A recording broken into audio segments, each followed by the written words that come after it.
donna weshi ye demokratu ka bɛrɛbɛrɛli tɔntɔnden dɔ ye kabiri waati jan a ma dan wulikajɔ baaraw ma walasa ka se ka kɔkɔrɔmadonni kɛ jamanatigi dankan kamala harris ka musobɔya o yɛrɛ kofɔ baaraw la k'a to a ka garaji kɔnɔ las vegas nevada mara la a ko k'a bɛna seko ni damayira bɛɛ lajɛlen kɛ walasa demokratu ka wasaden jackie rosen k'a ka wasadenya plasi di ameriki ka wasabulon ma n'an be bɔ waati bɛɛ ka kuma ni kalatalaw ye o bɛɛ ne d'an yɛrɛla de ka taa fɛ n'o be kɛ ni jackie ka sigiyɔrɔw la kɔkɔrɔma donni ye ka to sena kɔnɔ o bena sɔn ka kɛ sababu ye ka ɲɛkunya di an ma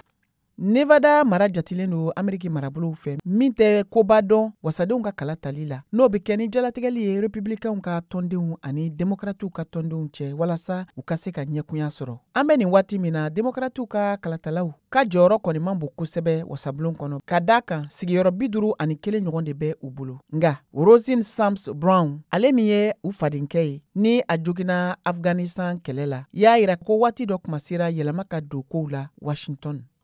sɔrɔ de b'an bolo an k'an ka wulikajɔw kɛ ka a yiriwali bila sen kan an be se ka ko caaman de kɛ o ko la ka se ka siraw labila an ka politiki ta siraw fɛ an ka yan k'an janto fɛnɛ an ka dancɛ kow la texas mara ye min lakodɔnnen do ladala siraw fɛ i n'a fɔ republikɛnw ka kulu dagayɔrɔba dasumusumuniw y'a yira k'a fɔ ko kalata kɔni yɛrɛ kofɔw jilajalenba do demokratiw ka wasadenw ka cɛbɔ kalen alred ani republikɛnw ka cɛbɔ ted cruz ni ɲɔgɔn cɛ barosigi min kɛra nin ma fila ni ɲɔgɔn cɛ kunɲɔgɔn tɛmɛlen monsieur alred ye monsieur cruz ɲininga janvier kalo tile 6 san 2021 o dankariliwale kan min kɛra ameriki wasabulon kɔnɔ ni kalata in bɛ a ka jɔyɔrɔ kɔnɔ an tɛ se ka kɛ jamanaden ɲuman ye k'a sɔrɔ an ka fan ma se ka sebagaya sɔrɔ monsieur cruz ale ma sɔn ni ɲiningali ninnu hakilina ma i t'a ye ka kuma gwɛlɛyaw kan i t'a ye fiyewu ka kuma antifa ani black lives matter olu ka gwɛlɛyaw kan olu minnu ye dugu caamanw jeni ameriki yan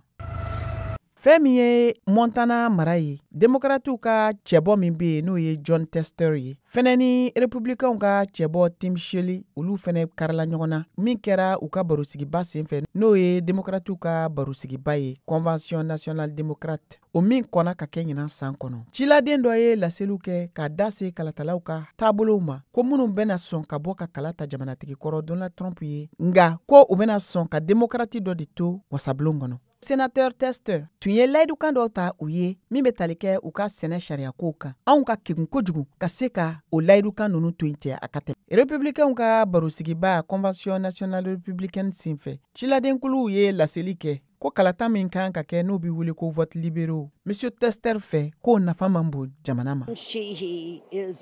tim shali ye maakɔrɔba de ye min lakodɔnnen do i n'a fɔ kɛlɛ sebagayaba o sɔrɔbaga dɔ finitigi jolenba do ko walasa ka se ka ameriki wasabulon kɔnɔna lasɔrɔ ciladenkuluw fɛ k'a baaraw bena sɔn ko ka gwɛlɛya baw k'a latɛmɛ republikɛnw ka kulu fan fɛ ka taa demokratiw ka kulu ma ko kan 435 de ka yan ka lasɔrɔ u fɛ ɲinan san nin tun ye voa news ka kunnafonidila catherine gibson ka laseliw ye min bayɛlɛmana nani talani fɛ k'a lase aw ma mariam tarawure fɛ voa banbara tɔgɔ la